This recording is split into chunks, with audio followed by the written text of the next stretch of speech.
Good morning, everyone, and in particular, Tim Bryant. Tim posted a comment the other day in the guest book on my website.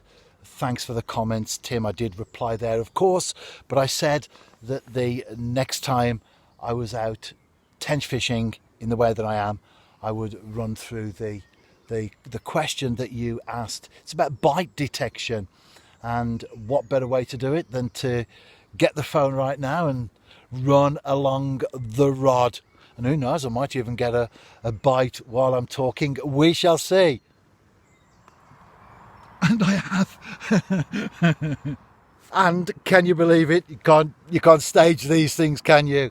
Can you believe it? I just picked the phone up, was going to run along the rod down to the end, and I had that bite, I had the fish on, just briefly for a few seconds, and well, you've already guessed the rest, haven't you? This. And the fish decided they didn't like each other anymore, so they went their separate ways. While I'm here, let's run through the terminal tackle, because this is part of the bite detection, especially the lead. Well, there's the hook and the grain of corn, a shot, a bead, and I've got an ½ ounce lead. Always go for a lead that will do the job. You don't want something that's too heavy, but at the same time something that's too light. So on the lake that I'm on, ½ ounce, 3/8 of an ounce, that sort of weight bracket, perfect, because I can cast out and I can tighten up to it, and I can keep a tight line between the rod tip and the lead. So whatever happens there, it gives me a really good indication. Today's conditions are great.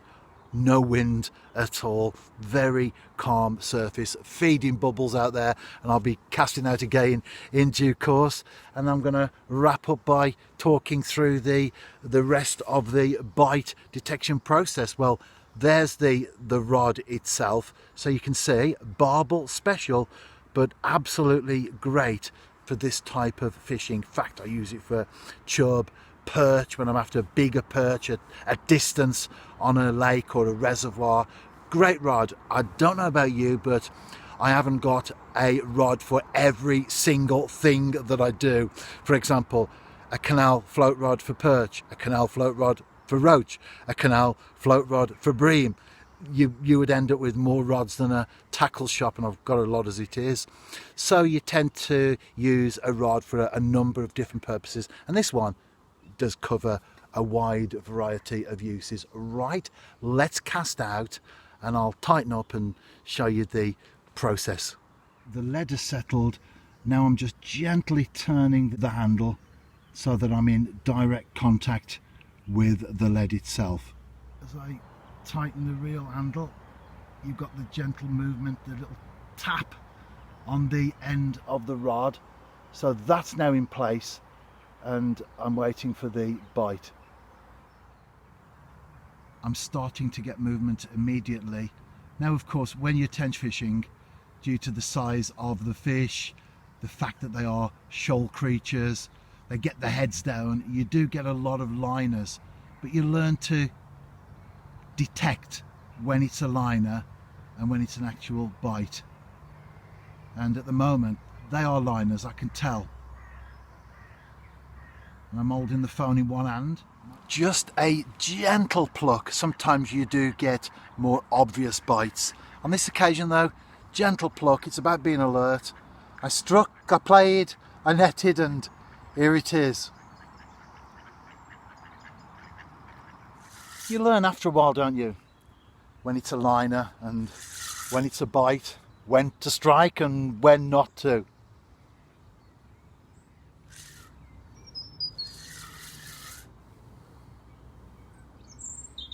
As an angler, you also know when to give them a little bit more line, which I've had to do on this occasion.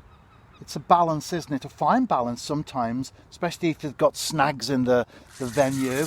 On this place in the summer, you've got lots of weed, so they are natural snags. So you need to get that balance between putting pressure on the fish and trying to keep it where you want it, but at the same time giving it a little bit of freedom so that it can go its own way to an extent. but not too far. What you're trying to do is to wear the fish out, aren't you, really? Bring it in, get it into the net, onto the mat and in front of the iPhone. Well, I've done most of the work so far. Let's hope I can wrap up the job, sign off successfully. When I was fishing the other day with Ian Clark, I only caught one tench. I'm happy to say that I've broke the Ian Clark curse because I've now had two in this session. Nice fish, isn't it? Beautiful tinker.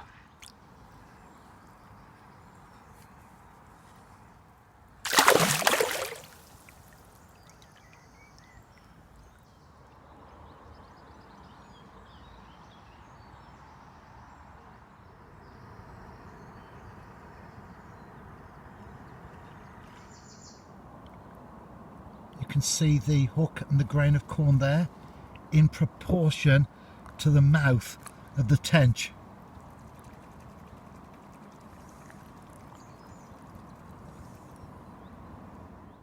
Tim, I hope that was helpful. And if anyone else has something that they would like to be covered, drop me a message and I'll do my best. I do a weekly angling slot on Colwyn Bay's Bayside Radio, and we get lots of questions there each week from people who are at different levels of progression as far as their own angling is concerned. We need to remember that, don't we, that not everyone has been fishing for 40 or 50 years. Some people are just coming into it in their later years themselves. Others are taking up angling again after maybe doing it as a child and lapsing for most of their adult years. All sorts of situations and circumstances that people find themselves in. So if you've got anything you'd like to be covered, drop me that message. And as I've said already, I did catch a few tench there. I broke the Ian Clark curse from the session that we had earlier in the week. And talking of Ian and curses, following a couple of hours or so together earlier in the week, Ian came to mine and we had lunch, and then we went for a binoculars walk over the valley where I live. And as we were coming back home, I could hear, well, we both could hear some shouting going on in the woods. Now, bear in mind, it's very, very quiet. You just hear bird song and muntjac barking. So we could hear some very loud shouting. And as we approached the area where the shouting was coming from, it became clear that it was an African woman. And as we got even closer, then we could see people in the woodland down by the stream. And there was some birds squawking, I thought, because it was definitely some sort of ritual incantation. I thought animals or birds were being sacrificed, but as it happened, they were just corvids in the woods themselves, and there wasn't a connection there. But then as we decided whether to go down or skirt around, so we decided to do the latter.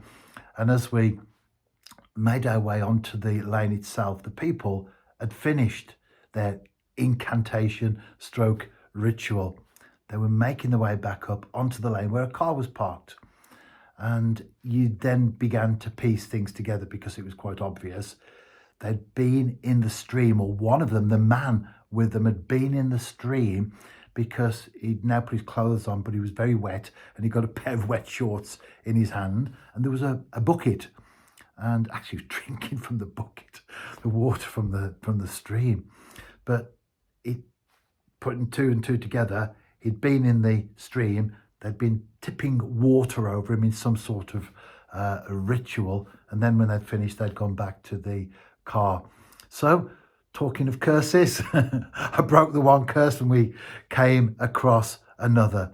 The things you come across, and I'll tell you what, in the area where we live, that is most certainly an unusual occurrence. If you're out fishing yourself over the weekend, tight lines, stay safe and take care.